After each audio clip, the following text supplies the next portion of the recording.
Haleluya. Shalom, saudara sekalian. Shalom. Selamat pagi, saudara yang dikasihi oleh Tuhan kita Yesus Kristus. Ada sukacita hari ini, amin. Saya undang saudara untuk bangkit berdiri. Kita siapkan hati kita untuk datang kepada Tuhan, menyerahkan segala kerinduan kita pada Tuhan. Kita naikkan pujian, Bapa Kau setia, Bapa Kau mulia. Bapa, Kau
dari awal lebih sungguh lagi.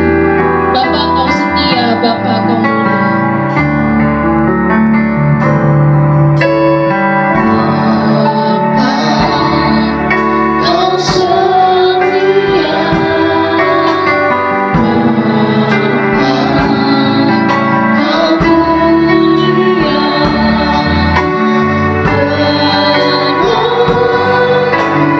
Jiwaku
Inilah segenap rasa kerinduan hati kami Tuhan. Pujian, hormat hanya bagi nama-Mu Tuhan Yesus. Terima kasih Tuhan, terima kasih. Sebentar kami akan menaikkan pujian lebih lagi, lebih bersukacita lagi Tuhan. Biar dapat menyenangkan hati-Mu Tuhan dan berkenan di hadapan-Mu ya Bapa. Terima kasih Tuhan, terima kasih. Dalam nama Yesus, haleluya. Amin. Kita tetap bangkit berdiri saudara, masih siap, semangat untuk memuji nama Tuhan lebih lagi. Amin. Sama-sama kita katakan, Kau terbesar dan mulia. Haleluya.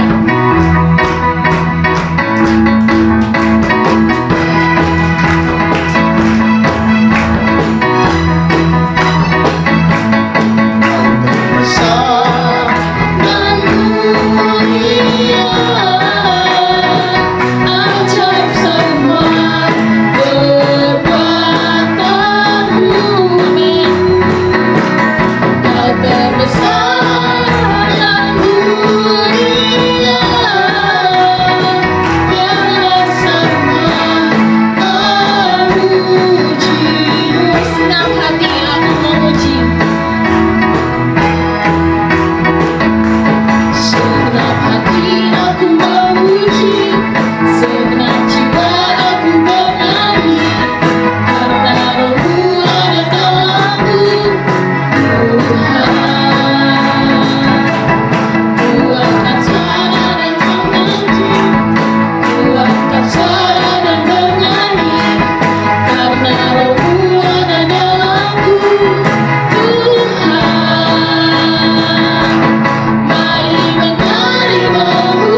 Ada sukacita?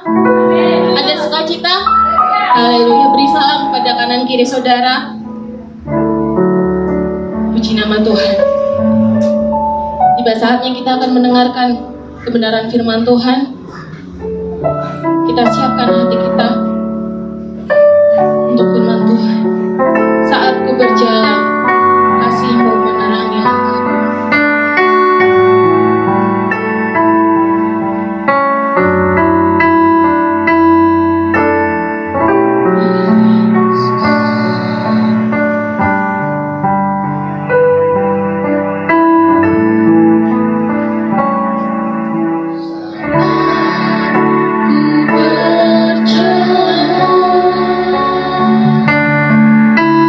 See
dengan kasih Kristus nanti putari hidupin kita untuk doa firman Tuhan. Sungguh hati kami bersyukur ya Tuhan, jika pagi hari ini Engkau masih memberikan kesempatan bagi kami ya Bapa untuk menikmati bait-Mu, menikmati setiap pujian penyembahan kami ya Tuhan. Kami rindu untuk lebih dalam lagi ya Bapa, untuk mengerti, mengenal akan kebenaran firman-Mu. Oleh sebab itu ya Tuhan, pakai hamba-Mu yang akan menyampaikan kebenaran firman-Mu. Kami percaya firman-Mu adalah pribadi sendiri ya Bapa, firman yang hidup, yang sanggup menolong mengubahkan hidup kami sehingga seturut dengan rencana dan kehendak-Mu. Terima kasih ya Bapa, kami rindu pengurapan yang dari Allah turun atas kami semua, hamba-Mu maupun seluruh jemaat-Mu, sehingga firman itu Tuhan boleh tertanam di dalam hati kami, boleh menjadi kekuatan dalam setiap aspek langkah-langkah kami, juga menjadi penuntun Tuhan dalam hal apapun. Terima kasih ya Bapa, kami serahkan pemerintahan firman ini ke dalam tangan-Mu. Hanya di dalam nama Tuhan Yesus Kristus kami berdoa. Amin. Haleluya. Puji Tuhan. Salam sejahtera dalam kasih Tuhan kita Yesus Kristus. Tuhan memberkati Bapak Ibu dan Saudara sekalian. Tuhan yang lebih tahu, Tuhan yang lebih mengerti untuk memberi yang terbaik, kiranya terus berkarya dalam kehidupan Bapak Ibu dan saudara-saudara sekalian. Tuhan memberkati kita sekalian. Tiba saatnya pagi ini saya ajak saudara untuk membaca dari Injil Lukas.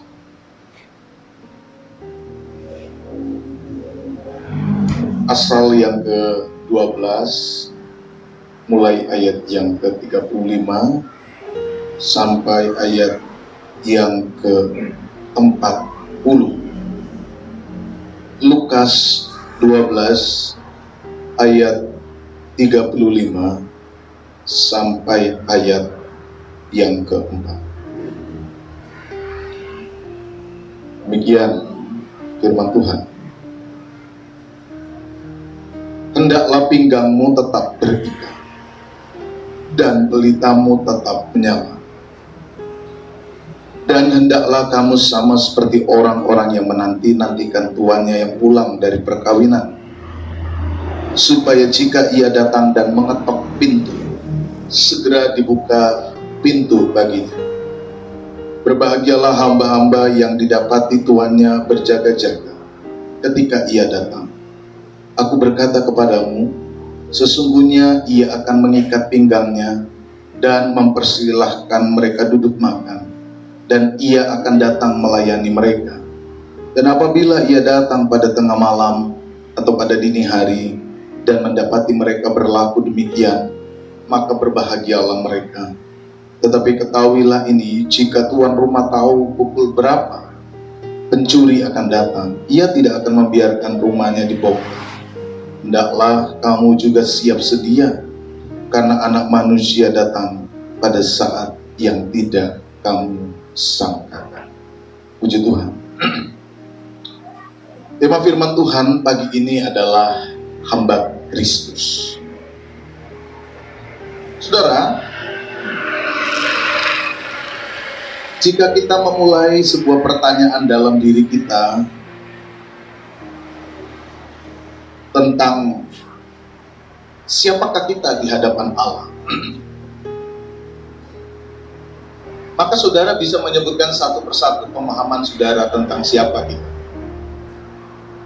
Entah itu pemahaman yang saudara sudah miliki sejak sekolah minggu, atau pemahaman yang mulai pada masa dewasa ini saudara rasakan. Ada banyak sekali gambaran tentang siapa kita. Dari kita yang disebut anak Allah, dari kita yang disebut sebagai imamatnya Allah, dari kita yang disebut sebagai pokok anggur, carang ranting dari pokok anggur, kita sebagai domba, dan sebagainya. Ada banyak gambaran di dalam Alkitab.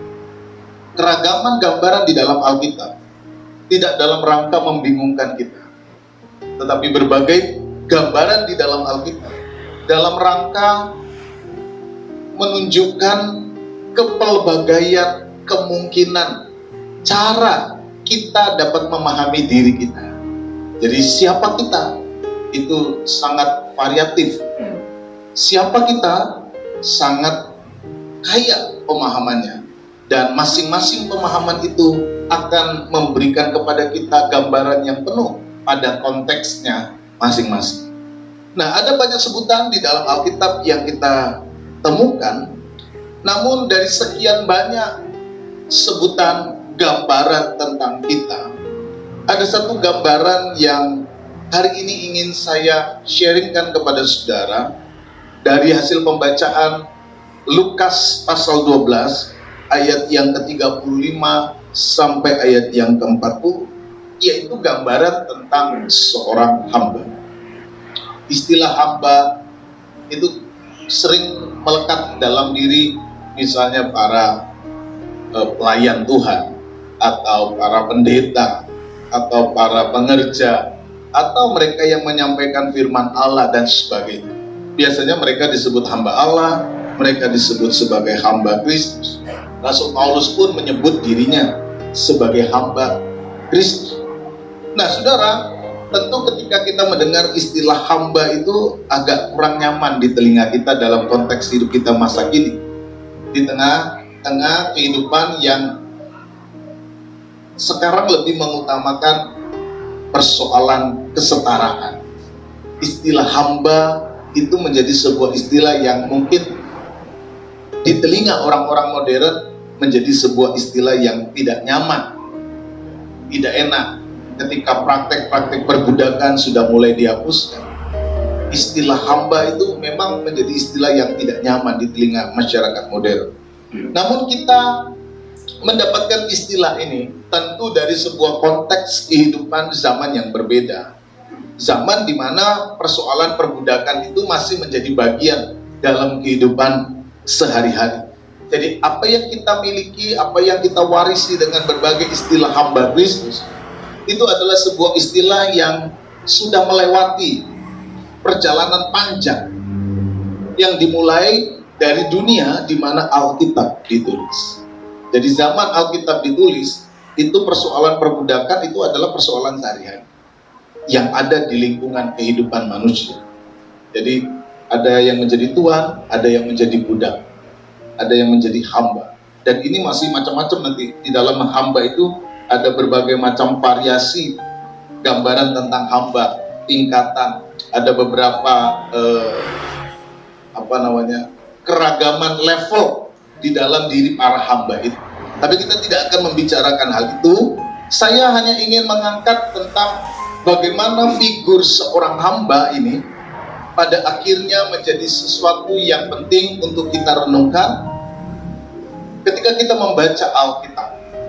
Bagaimana sebenarnya kita harus memahami diri kita ini sebagai hamba Kristus, dan di dalam kesadaran pemahaman hamba Kristus yang telah mengalami sebuah transformasi, nilai-nilainya masih bisa kita pertahankan, nilai-nilainya masih kita bisa pegang, dan sedapat mungkin menolong kita hari ini untuk mengembangkan suatu kualitas kehidupan yang tidak hanya baik di hadapan Tuhan, tetapi sebuah kualitas kehidupan yang pada akhirnya mampu memberikan warna positif, warna yang baik di tengah dunia di mana kita berada, bekerja, maupun beraktivitas.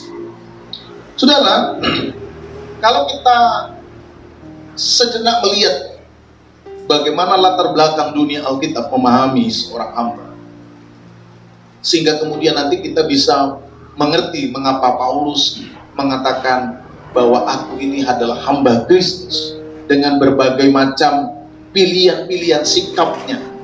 Bagaimana kemudian kita mengerti ketika Maria berkata, aku ini hamba Tuhan, jadilah padaku.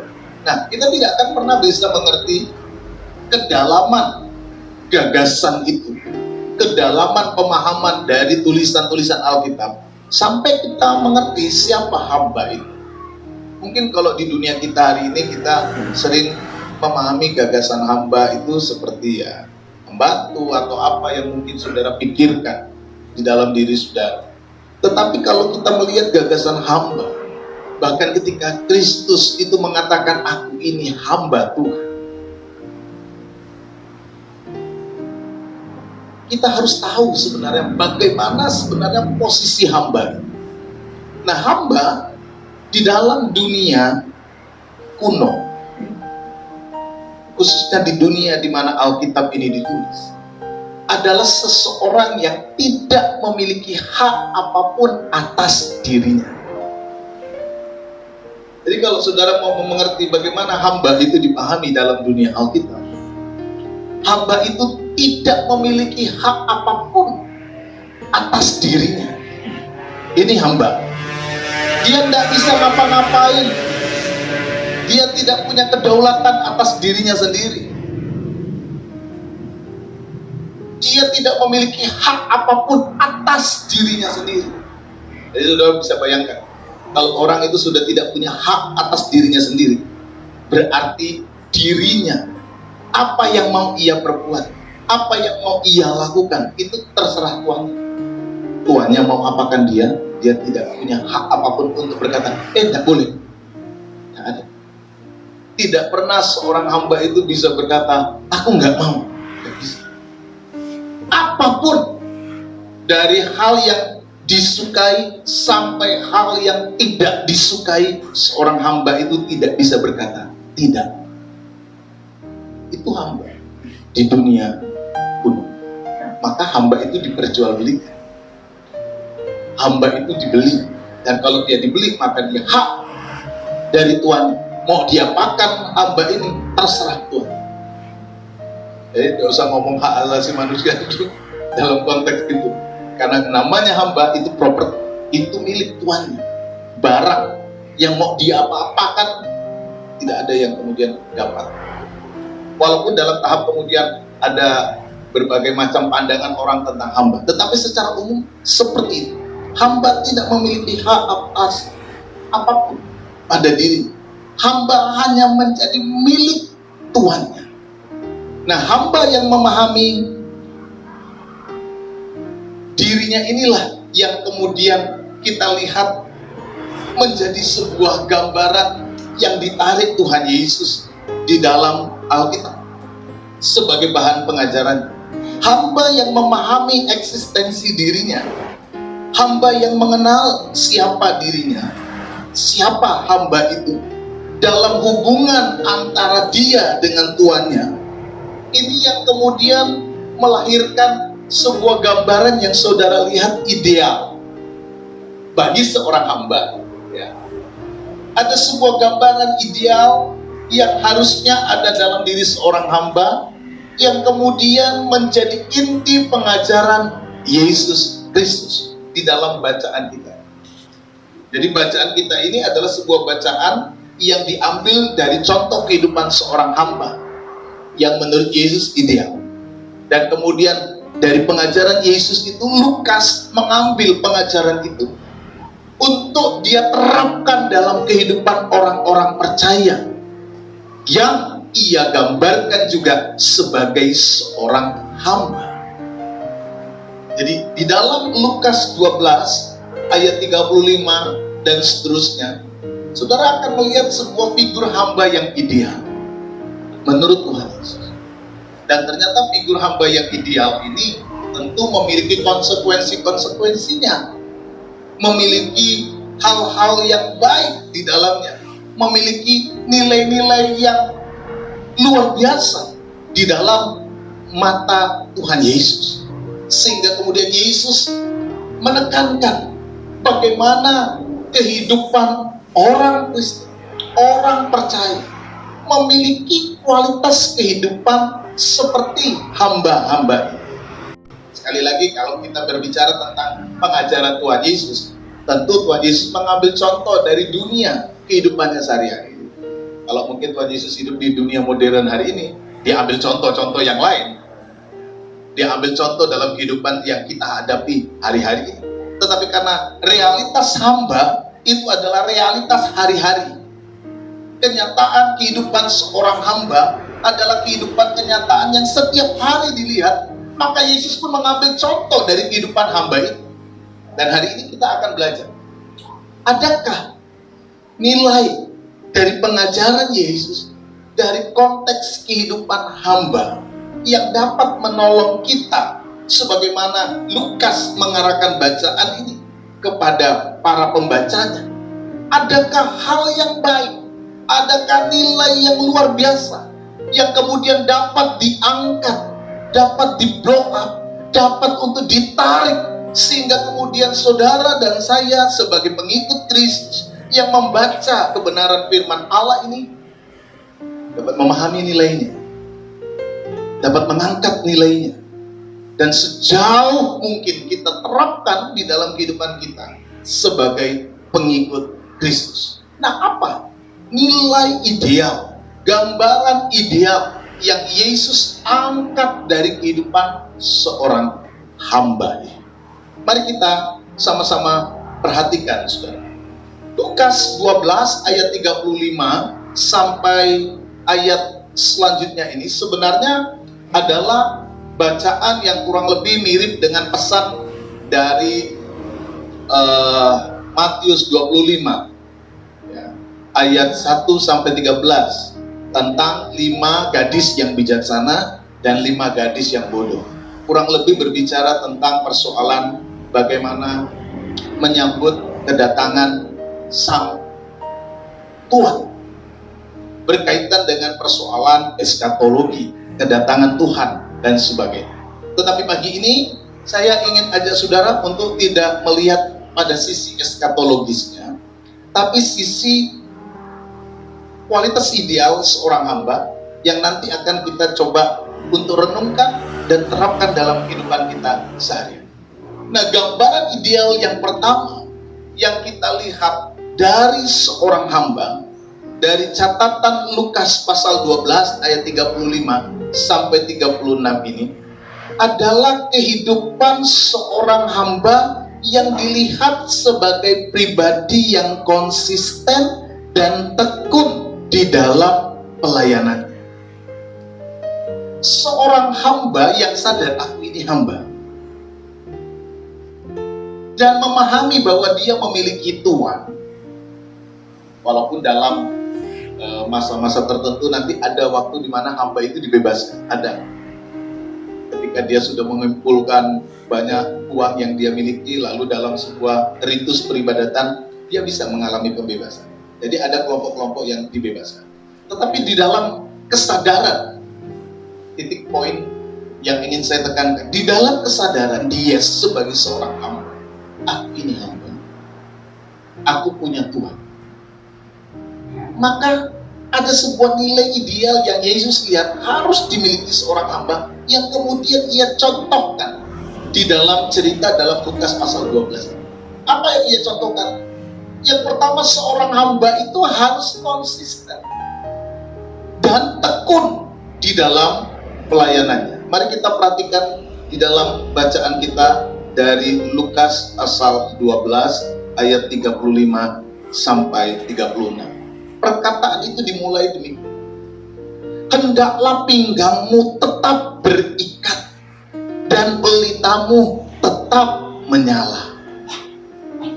Istilah pinggang berikat ini istilah yang biasa ada di dalam dunia kerja para budak. Jadi baju mereka itu baju yang memang ya kalau sudah pakai, ada kadang-kadang mereka punya baju luar yang kemudian dipakai untuk mengikat. Ini artinya bahwa seorang hamba itu siap kerja. Jadi istilah hendaklah pinggangmu tetap berikat, pelitamu tetap menyala. Ini ada sebuah istilah kesigapan yang dimiliki oleh seorang hamba. Ketika dikatakan pinggangmu tetap berikat, saudara, kita bisa menemukan satu nilai di sini, yaitu nilai konsistensi. Nilai konsistensi, dan ini adalah karakter penting yang harus dimiliki seorang hamba ketika dia ada di dalam sebuah tugas pelayanan sebagai seorang konsisten. Dia tekun di dalam tempat di mana dia melayani. Gambaran lain yang kita lihat di dalam ayat itu, pelitamu tetap menyala. Nah, ini konteksnya seorang hamba ini sedang menanti sang tuan yang mau pulang dari acara jagungan, nikahan. Jadi kalau di masa kuno dulu, pernikahan itu dimulai setelah jam 6 sore. Jadi kalau kita itu dengar cerita di mana ada hamba atau gadis bijaksana, gadis bodoh yang ketiduran malam-malam, itu wajar. Karena tidak ada acara nikahan yang agak pagi gitu. Di sana itu acara nikahannya itu setelah jam 6 sore. Di mana perjalanannya cukup panjang dan kemungkinan untuk terlambat itu sangat besar sekali. Jadi kalau orang membawa minyak cadangan di dalam pelita, itu bukan sesuatu yang hebat-hebat banget, enggak. Itu bukan sesuatu yang menunjukkan orang ini cerdas-cerdas sekali, enggak. Ini hanya menunjukkan bahwa orang itu tahu apa yang harus dia perbuat. Karena kebutuhan akan lampu, minyak, itu besar sekali. Ini sebuah kebutuhan yang bisa disebut sebagai sebuah kebutuhan primer deh, kalau orang mau punya acara malam-malam. Karena mereka penerangnya cuma satu, dan sumber untuk membuat lampu itu tetap terang adalah minyak. Sehingga ketika dia membawa minyak cadangan, karena lampunya ini sangat terbatas, ini bukan sesuatu yang hebat-hebat banget sebenarnya. Ini persoalan orang itu mau atau tidak melakukan apa yang seharusnya ia lakukan. Sesuatu yang lazim membawa minyak cadangan. Tapi kadang-kadang yang kita baca di dalam perumpamaan 5 gadis bijaksana dan bodoh, nah yang bodoh ini bukan bodoh dalam artian tidak tahu, tidak punya akal, tidak ngerti. Tapi ini mirip-mirip yang kalau kita sebagai orang Jawa bilang ndablek, obat, tidak mau tahu, tidak mau capek, tidak mau lelah-lelah. Jadi bukan tidak tahu. Si gadis bijaksana yang bodoh itu bukan tidak mau tahu, bukan tidak tahu, tapi tidak mau tahu. Nah ini konteksnya. Hendaklah pelitamu tetap menyala. Nah kalau untuk bisa mempertahankan pelita tetap nyala, maka si hamba itu tidak boleh sejenak santai-santai. Sekian menit nanti dia harus tambahkan lagi. Sekian menit dia tambahkan lagi. Dan kemungkinan sang tuan datang tengah malam, sangat mungkin, bahkan dini hari dikatakan di dalam teks ini.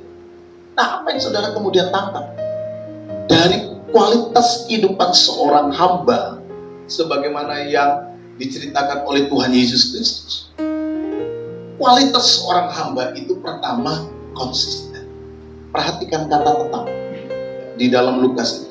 Hendaklah pinggangmu tetap berikat dan pelitamu tetap menyala. Pertama konsisten. Dan yang kedua itu tekun. Saudara, dalam dunia kita hari-hari ini banyak sekali penelitian yang sudah dilakukan. Dan salah satu penelitian yang menunjukkan bagaimana sebuah kehidupan itu menjadi sebuah kehidupan yang berhasil dalam diri seseorang, salah satu kuncinya adalah konsistensi. Konsistensi. Nah ini nilai ideal yang Yesus, konsistensi. Saya kira nilai ini tidak hanya berlaku di dunia kuno, tapi sampai sekarang namanya orang kalau mau berhasil, sukses dalam hidupnya, orang tidak bisa meninggalkan satu prinsip penting di dalam hidupnya, konsisten, yang nanti terlihat di dalam kualitas ketekunan. Kalau orang itu tidak konsisten, apapun yang ia kerjakan pasti bubar. Saudara mau memulai usaha, saudara mau mengerjakan usaha, atau saudara mewarisi sebuah usaha, kalau saudara tidak pernah konsisten dalam banyak hal, saudara pasti akan gagal. Saudara belajar tidak konsisten, tidak jadi-jadi. Saudara pengen belajar A, B, C, tapi saudara tidak konsisten mempelajari, saudara tidak akan jadi-jadi mempelajari. Saudara tidak akan jadi expert, saudara tidak akan ahli, saudara tidak akan memiliki keahlian terhadap bidang yang saudara mau pelajari, karena saudara tidak punya konsistensi. anggot-anggotan. Kalau orang Kristen itu anggot-anggotan. Sebentar baik, sebentar enggak, sebentar baik, sebentar enggak. Saudara tidak akan pernah bisa jadi orang yang punya kualitas.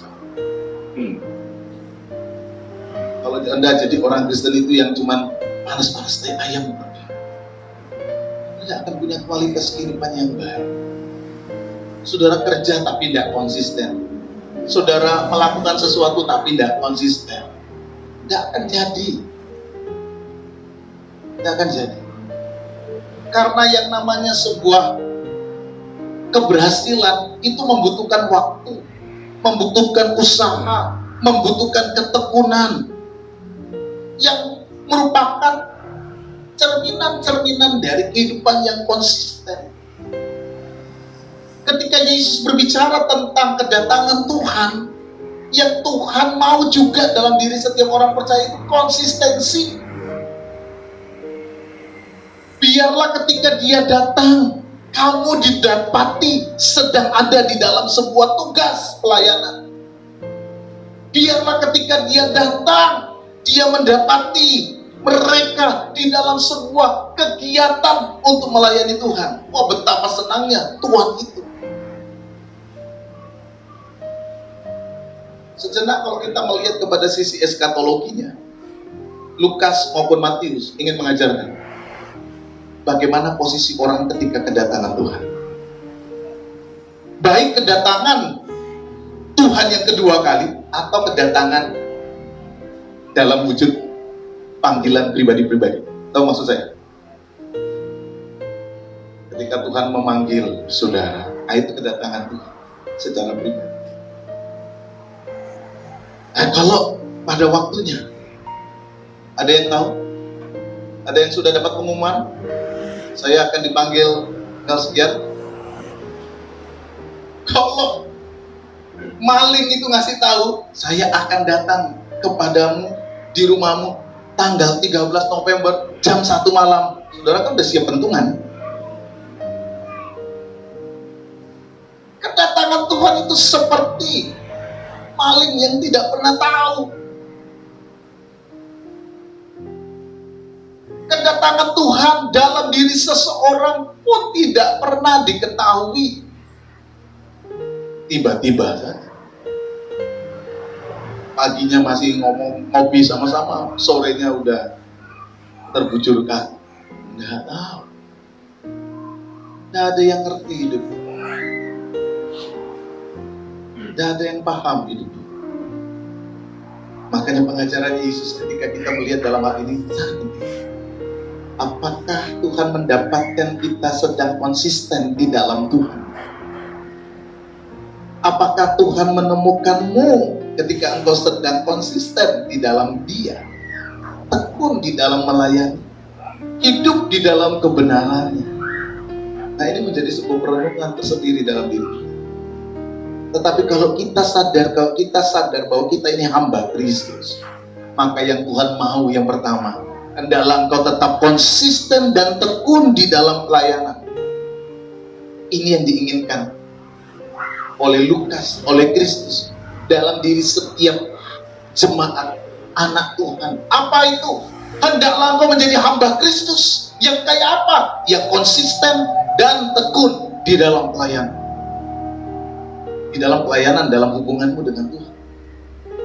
Yang kau bisa luaskan itu. Pelayananmu di gereja, pelayananmu di keluarga, pelayananmu di dunia kerjamu. Apakah engkau sedang didapati melayani Allahmu dengan konsisten? Apakah ketika Ia datang, saudara masih berikat pinggang dan pelitamu tetap menyala? Artinya saudara tetap menanti Dia. Sedang ada di dalam pelayanan, sedang ada di dalam tugas kehidupanmu. Ini yang penting untuk direnungkan oleh setiap orang percaya.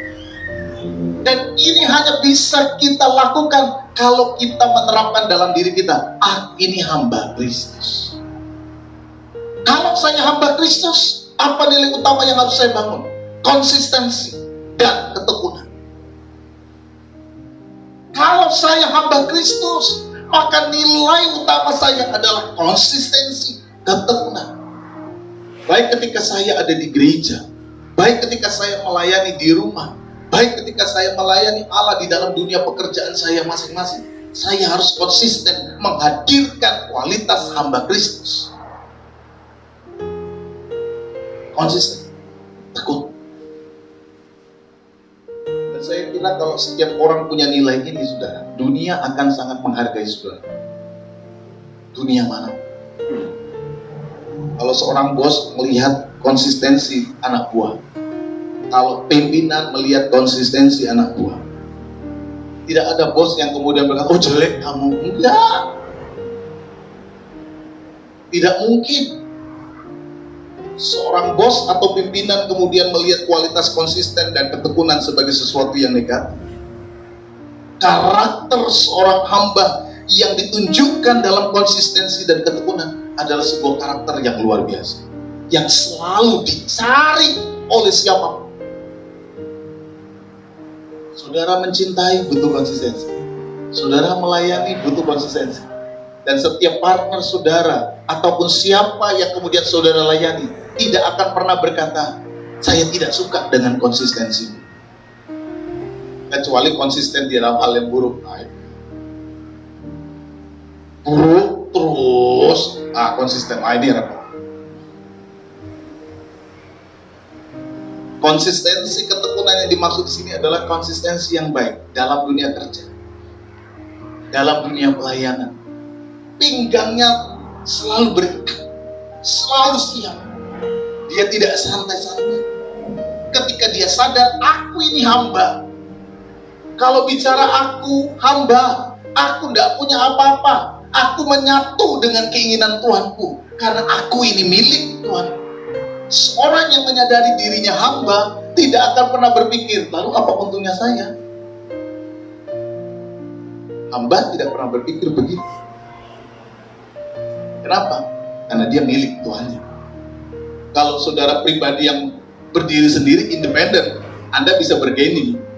Untungnya saya apa? Tapi seorang hamba tidak pernah berpikir pada waktu itu.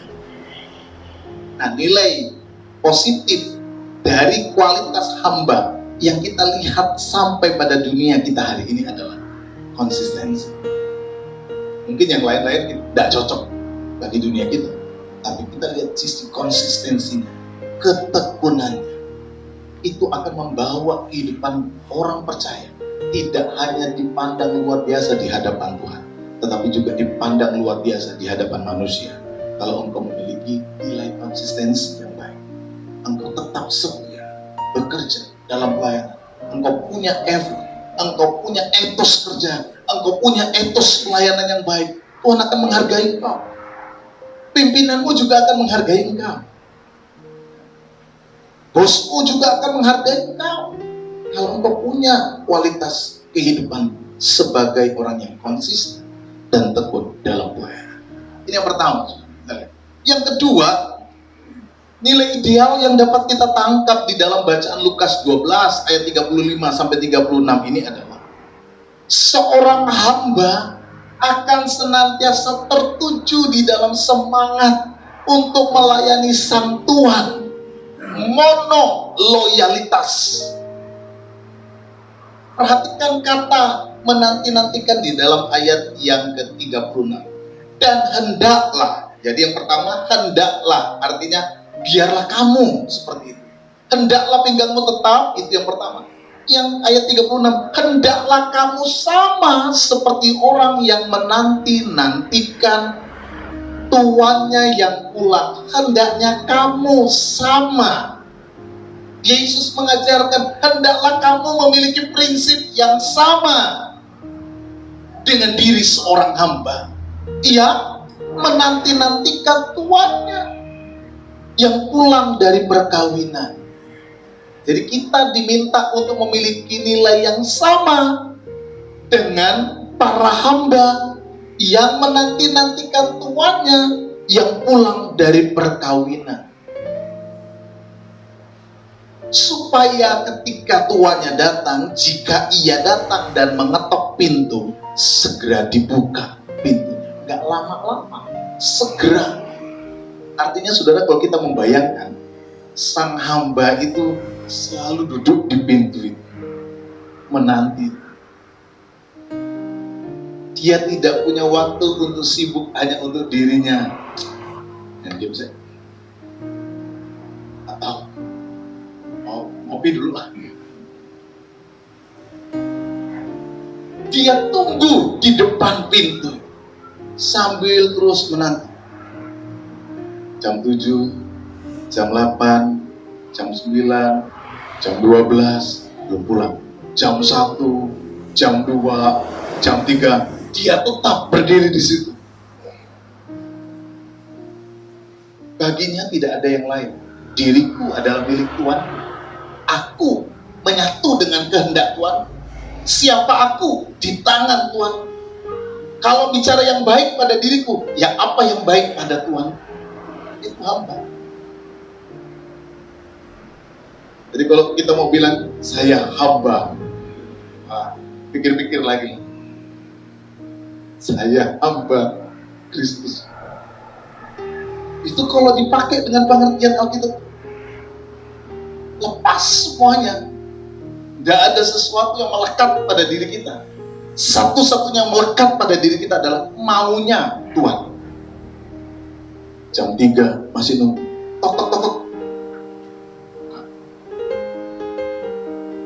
Dia seperti orang yang menanti-nantikan tuannya yang pulang dan mengetok pintu. Ini kualitas yang kedua.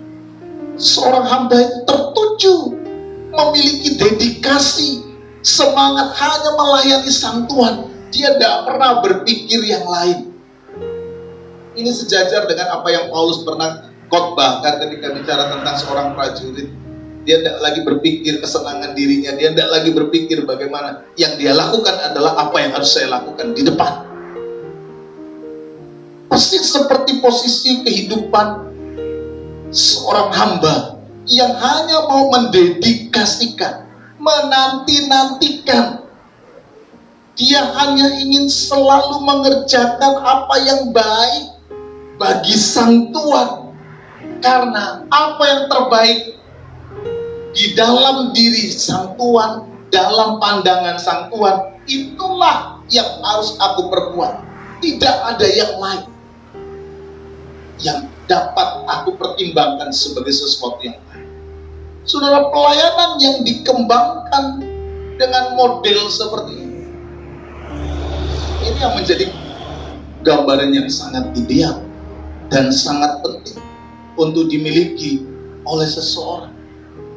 Dan ketika orang memiliki prinsip dua hal ini, saudara, maka saudara lihat di dalam ayat yang ke-37.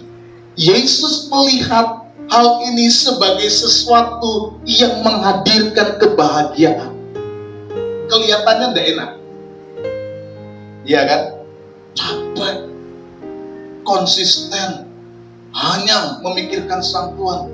Kelihatannya tidak enak. Tapi kemudian Yesus katakan, apa yang dilakukan, apa yang dikerjakan oleh sang hamba ini, ternyata dalam dunia kuno pun tidak sia-sia. Apalagi sekarang, yang sudah sangat menekankan yang namanya persoalan kesetaraan, hak dan kewajiban.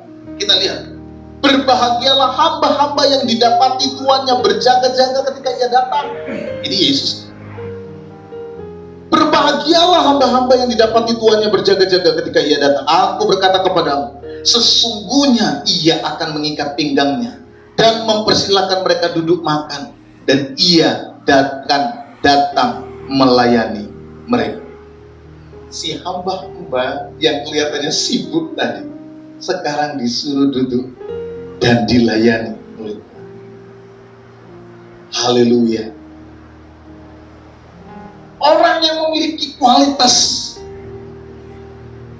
yang kelihatannya tidak enak itu tadi, ini bukan sesuatu yang sia-sia. Kualitas pelayanan yang dikembangkan dalam karakter hamba yang ideal, minimal dua hal yang kita lihat tadi, itu menghadirkan kebahagiaan. Nah, banyak orang pengen bahagianya, tapi tidak kepengen untuk mencari bagaimana mencapai kebahagiaan. Inilah kita manusia. Maunya itu di hasil akhirnya, maunya yang oke-oke, maunya yang sudah dapat. Kalau mau kuliah ambil cara pendek, kalau perlu nggak usah kuliah, langsung dapat gelar. Yang penting nanti naik pangkat, bisa gajinya naik. Ngapain capek-capek kuliah? Ngapain capek-capek bikin tugas, bikin skripsi, tesis, disertasi? Pokoknya cepat, semakin cepat, semakin baik. Lebih cepat, lebih baik. Nah, kalau orang Kristen kemudian pakai cara-cara gini, bagaimana? Apa meneh kalau yang namanya para hamba Tuhan ambil gelar-gelar jalan pintas seperti ini? Moralitasnya di mana? Karena orang kadang-kadang hanya pengen ujungnya, goalnya. Padahal goal itu side effect. Hanya akibat dari sebuah proses panjang.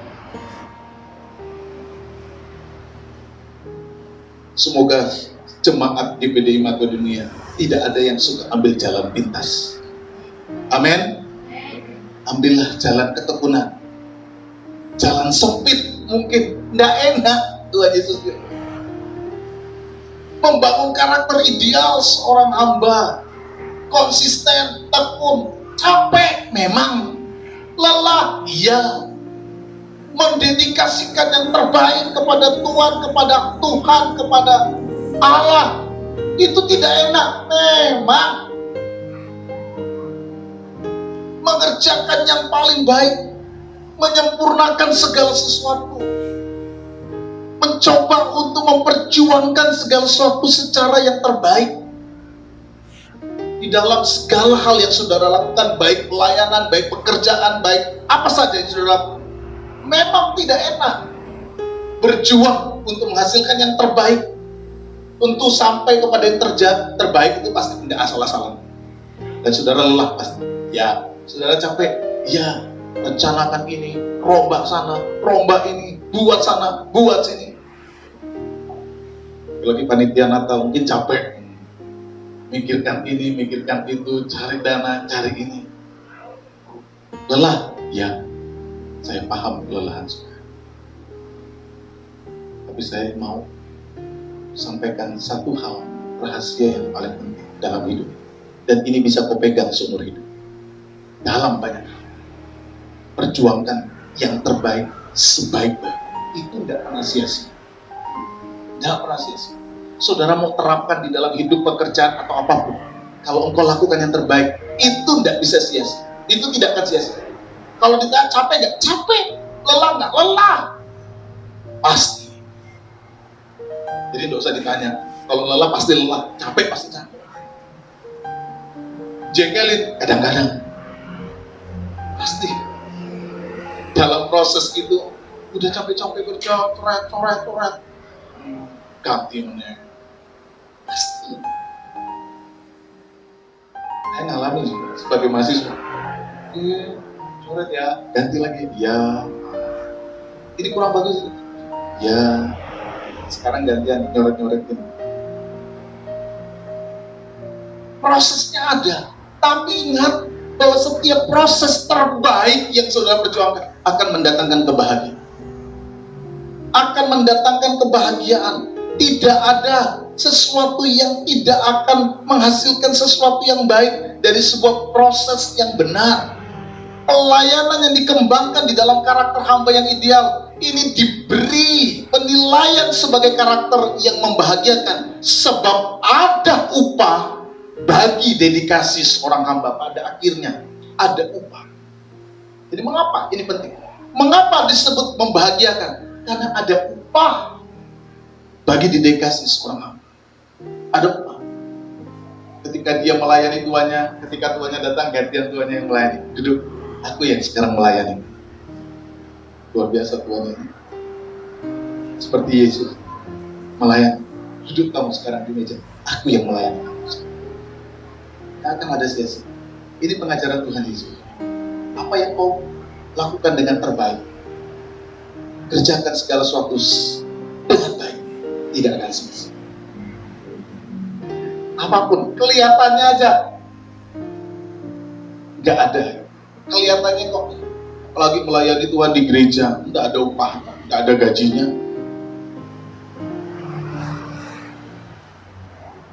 nggak ada insentifnya. Tapi kalau kau berhasil melayani Tuhan untuk sesuatu yang tidak nampak, di luar kejagoan. Kenapa? Untuk sesuatu yang proyek thank you. Itu istilah saya sama teman saya, satu orang hamba Tuhan. Jadi kalau ditanya, apa ada pelayanan? Ya, apa? Proyek thank you. Apa itu? Layanan maksudnya. Thank you. Ya. Kalau kita mampu melayani pada proyek-proyek thank you secara baik, bahkan melakukannya dengan yang terbaik. Ketika ada proyek yang tidak thank you di luar, di dunia kerja, di mana saudara tidak akan menjadi orang yang baru kemudian, karena saudara sudah dilatih menjadi orang-orang yang melakukan segala sesuatu terbaik. Saudara tidak silau itu dengan uang-uang begitu. Saudara tidak akan silau itu dengan posisi jabatan. Kenapa? Karena saudara tahu yang terbaik itu bukan persoalan uang. Itu side effect. Itu akibat samping. Tapi kalau saudara terus melakukan yang terbaik, itu ngikuti. Berkat, seperti Daud katakan, kebajikan, kemurahan, mengikutimu. Kalau kau punya kualitas, kau akan dicari orang. Proyek yang datang padamu. Karena tidak ada orang yang mempercayakan proyeknya untuk orang yang kerja asal-asalan. Hari ini kau bisa dapat proyek, kau dapat untung besar, kau asal-asalan kerja. Besok tidak akan ada orang yang mau cari dan memberikan kepercayaan proyeknya kepada saudara. Percayalah. Tidak ada. Kapok. Kenapa? Kacau. Tapi kalau saudara belajar melayani seperti prinsip firman Tuhan, memberi yang terbaik, apapun saudara beri yang terbaik, itu akan melatih hidupmu. Dan tanpa kau sadar, apa yang baik itu menjadi pagar penjaga hidupmu. Nah, ini yang kedua. Ya, ini yang kedua. Dedikasi seseorang hamba bukan hanya sekedar mendatangkan upah, tetapi ketika dia mampu melakukan yang terbaik, itu menjadi sebuah prinsip dari semua prinsip. Yang saya maksud adalah ketika dia hanya berpikir untuk melakukan yang terbaik, dia tidak usah bicara tentang waspada. Dia pasti waspada. Ini yang saya maksud. First thing first-nya apa? Prinsip paling utamanya apa? Dedikasi. Nah, ketika bicara tentang kewaspadaan, tidak usah bicara lagi. Karena dia punya dedikasi yang baik, otomatis dia menjaga pintu itu. Terus. Prinsip kewaspadaannya dia dapat. Prinsip hospitality-nya dia dapat. Semua prinsip ada di bawahnya. Mengikuti apa? Yang paling utama tadi. Dedikasi, melakukan yang terbaik. Tidak usah lagi bicara tentang persoalan ketelitian. Pasti. Tidak usah lagi bicara tentang hal-hal yang lain. Itu semua sudah include di dalam prinsip melakukan yang terbaik bagi diri. Makanya saya bilang, prinsip pertama itu menjadi prinsip paling penting. Yang tanpa kita sadar, prinsip itu melindungi kita dari kegagalan-kegagalan yang lain. Ketika orang mampu melakukan yang terbaik, otomatis dia memberi hidupnya, memberi matanya, memberi pikirannya, memberi tangannya, memberi segalanya. Dan semua prinsip-prinsip yang ada di dalam prinsip kerja tangan, prinsip kerja pikiran, prinsip kerja mata, mengawasi, otomatis dapat ia lakukan semua. Karena apa? Sudah dibangun di atas prinsip paling utama, melakukan yang terbaik. Jadi kalau orang melakukan yang terbaik, saudara, tidak usah ditanya, oh kamu ramah nggak? Nggak usah ditanya. Kalau dia melakukan yang terbaik, kalau dia seorang resepsionis, pasti ramah. Kenapa? Karena dia lakukan yang terbaik. Seorang resepsionis yang baik itu, ada iklan itu, kalau dia bayarnya pakai uang pribadi, Pak Bambang, iklannya gitu. Kemarin saya dengar TikTok kan, dia tulis, ini kalau bayar pribadi. Pak Bambang. Kalau dibayar asuransi, Pak Bambang. Kalau dibayar sama asuransi kesehatan, oh, mukanya udah. Nggak usah yang begitu. Kenapa begitu? Karena kadang-kadang sulit mungkin. Jadi kalau bayar pribadi uangnya cepat gitu. Kalau asuransi masih harus lama lagi. Kalau misalnya asuransi kesehatan sulit. Jadi mukanya resepsionisnya udah jadi jelek. Kalau saudara sering lihat di Facebook itu tiba-tiba ada yang suka bikin TikTok ini loh, resepsionis kalau panggil orang yang, nah nggak usah diatur. Nanti kamu yang bagus ya manggilnya ya, nggak usah. Kalau orang melakukan yang terbaik, mau dia itu bayar sendiri, mau dia itu asuransi, mau dia itu apa, dia tetap melakukan yang terbaik. Dia tetap melakukan yang terbaik. Karena apa? Aku ini hamba Kristus. Aku ini hamba. Yang terbaik bagi Tuhan, itu yang aku kerjakan. Apakah saudara hamba Kristus? Dan kalau hari ini saudara mengambil komitmen, aku ini hamba Tuhan, mari kembangkan semangat hamba Kristus, nilai ideal hamba Kristus. Itu bukan hanya berfungsi di dalam dunia pelayanan, enggak, tapi itu akan menolongmu ketika engkau ada di dalam dunia kerjamu. Kenapa? Karena engkau melakukan yang terbaik, dan Tuhan akan melihat. Semua orang juga akan melihat hasil yang engkau lakukan dari apa yang terbaik yang engkau kerjakan. Tuhan memberkati kita semua. Amin. Puji Tuhan. Puji nama Tuhan, firman yang memberkati, firman yang menguatkan. Kita senantiasa diingatkan untuk konsisten dan tekun di dalam Tuhan, berpegang teguh selalu di dalam Tuhan, bahkan bertahan di dalam suatu kondisi apapun di dalam Tuhan. Mari saya undang jemaat untuk bangkit berdiri kembali. Kita naikkan pujian. Bapakku yang baik, Kau sangat kucinta.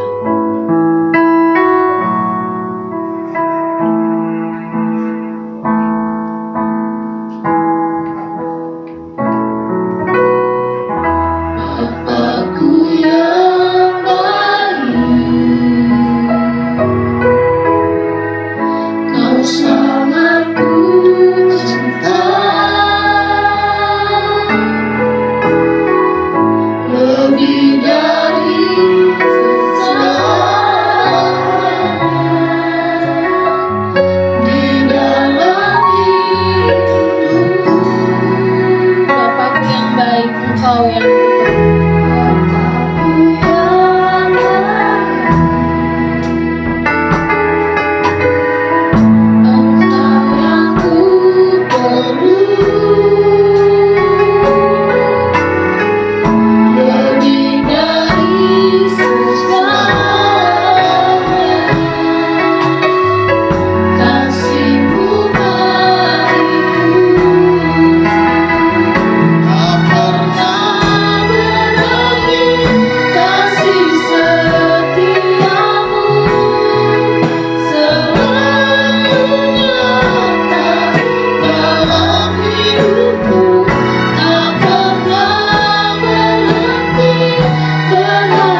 dengan kasih-Mu Tuhan. Di setiap apa yang boleh kami alami di kehidupan kami Tuhan. Bapa, terima kasih Tuhan Yesus. Kau tidak pernah meninggalkan kami Tuhan. Untuk itu Tuhan Yesus, ajar kami selalu untuk berpegang teguh padamu Tuhan. Untuk tetap konsisten ya Bapa. Untuk tetap tekun di dalam segala pelayanan yang kami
Amin. Sekarang duduk saudara. Biar bumi akan berlalu.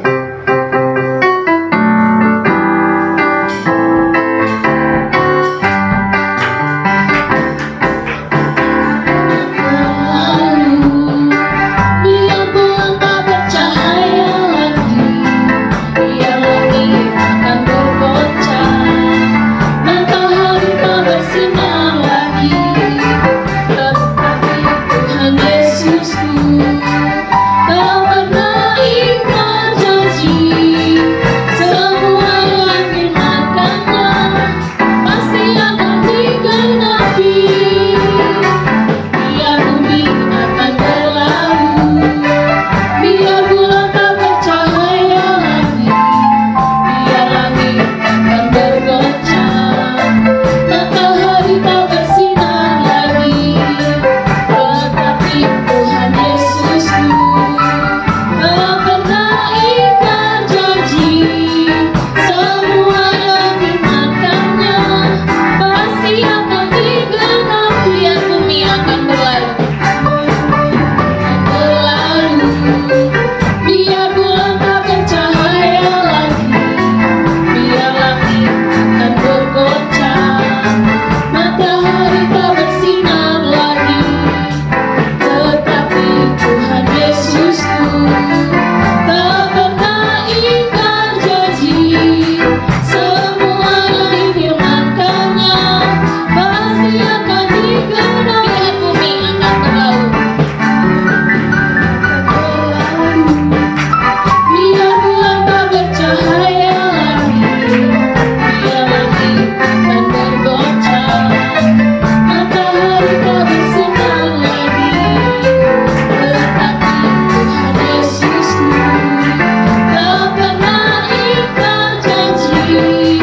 Semua yang difirman-Nya pasti akan digenapi.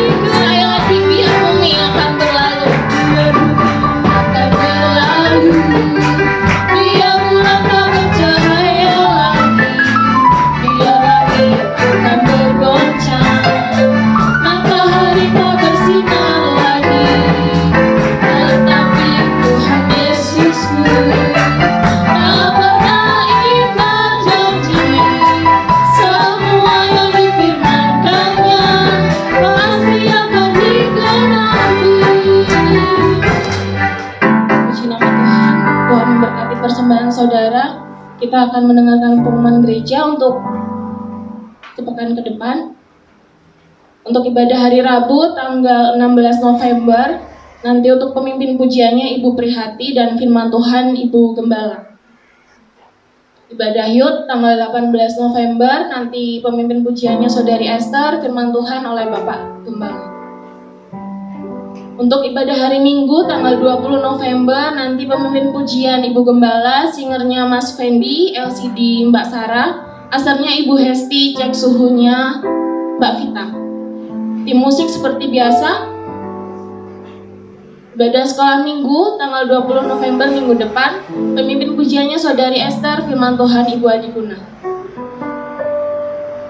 Cukup untuk pengumuman gereja, saya undang kembali untuk bangkit berdiri, kita tutup ibadah kita pada siang hari ini. Kami memuji kebesaran. Kami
Di akhir ibadah kami sangat bersyukur kepadamu Tuhan.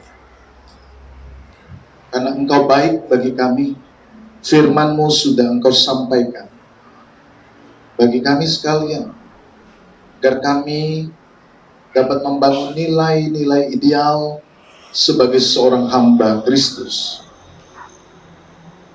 yang senantiasa memiliki konsistensi dan ketekunan dan mengarahkan seluruh dedikasi kami untuk mengerjakan yang terbaik bagi kemuliaan Tuhan. Terima kasih buat firman yang sudah kami dengar, dan biarkan firman itu tertancap kuat di dalam hidup jemaat, sehingga mereka pada waktunya dapat melaksanakan kebenaran firman dalam seluruh hidup mereka, dimanapun mereka berada. Tuhan memberkati, karena kami percaya ketika nilai-nilai ideal itu dibangun, mereka akan menjadi bintang-bintang Allah di dunia. Terima kasih Bapa, Engkau memberkati setiap anak-anak-Mu yang sudah datang beribadah pagi ini. Mereka yang memuji-Mu, menyembah, memuliakan nama Tuhan. Mereka yang melakukan yang terbaik, memberi waktu mereka kepada Tuhan. Engkau memberkati. Engkau memberkati setiap persembahan, setiap milik Tuhan yang mereka kembalikan. Dan biarkanlah berkat Allah mengalir juga atas hidup mereka. Apa yang mereka lakukan, yang terbaik mereka kerjakan, balas dengan berlipat kali ganda, sesuai dengan kasih kemurahan Tuhan di dalam hidup mereka. Kami menyerahkan hidup kami di sepanjang minggu ini. Marilah Engkau memimpin dan menyertai. Tuntunlah kami di sepanjang minggu dalam seluruh kegiatan kami, baik kami yang bekerja, kami yang berusaha, kami yang sekolah, kami yang kuliah, semuanya diberkati oleh Tuhan. Lindungi kami dengan kesehatan, kekuatan yang datang dari Bapa. Sempurnakan pekerjaan-Mu atas kehidupan kami. Kami yang masih bergumul dalam berbagai persoalan kehidupan kami, beri kami kemampuan untuk mengerti kehendak Tuhan. Berikan jalan keluar yang terbaik agar kami mampu mengerjakannya. Karena kami percaya bahwa Tuhan tidak pernah tinggalkan kami. Tuhan selalu setia untuk menyertai kehidupan kami. Berkatilah kehidupan kami, berkatilah pelayanan kami, dan mampukanlah kami untuk sungguh-sungguh menjadi anak-anak Tuhan yang hidup dalam kehendak Tuhan. Bapa, kami juga berdoa, kami menyerahkan seluruh program pelayanan kami. Kami menyerahkan juga rencana kegiatan Natal dan pembagian sembako tahun baru. Tuhan mencukupkan setiap kebutuhan-kebutuhan kami. Engkau Allah yang sanggup mencukupkan segalanya. Kami tidak mengerjakan sesuatu untuk diri kami. Kami mau mengerjakan ini untuk Tuhan. Dan kami percaya Tuhan tidak pernah membiarkan segala niat persembahan kami untuk melakukan yang terbaik menjadi sia-sia. Kami percaya Tuhan akan mencukupkannya. Tuhan akan memberkati kami agar kami menjadi saluran berkat bagi orang lain. Terima kasih Bapa. Terima kasih Tuhan. Sebentar kami juga akan kembali pulang ke rumah kami masing-masing. Pimpin dan sertailah kami. Tuntunlah kami dalam perjalanan. Pakai dan jaga lindungi kendaraan kami, agar kami boleh tiba di rumah kami dengan selamat. Dan kiranya berkat-Mu turun atas kami, turun atas seluruh jemaat-Mu, juga memberkati keluarga Ibu Saku, memberi tempat untuk kami dapat beribadah memuji muliakan nama. Terima kasih Bapa, terima kasih Tuhan. Sekarang turunkanlah tangan berkat-Mu bagi kami. Saudara yang terkasih pulang, bawalah berkat Tuhan. Kiranya anugerah damai sejahtera dari Tuhan Yesus Kristus, kasih Allah Bapa dalam persekutuan Roh Kudus, kiranya turun atas kita sekalian hari ini sampai selama-lamanya di dalam berkat nama Tuhan Yesus Kristus. Haleluya. Amin. Selamat siang. Tuhan memberkati kita sekalian.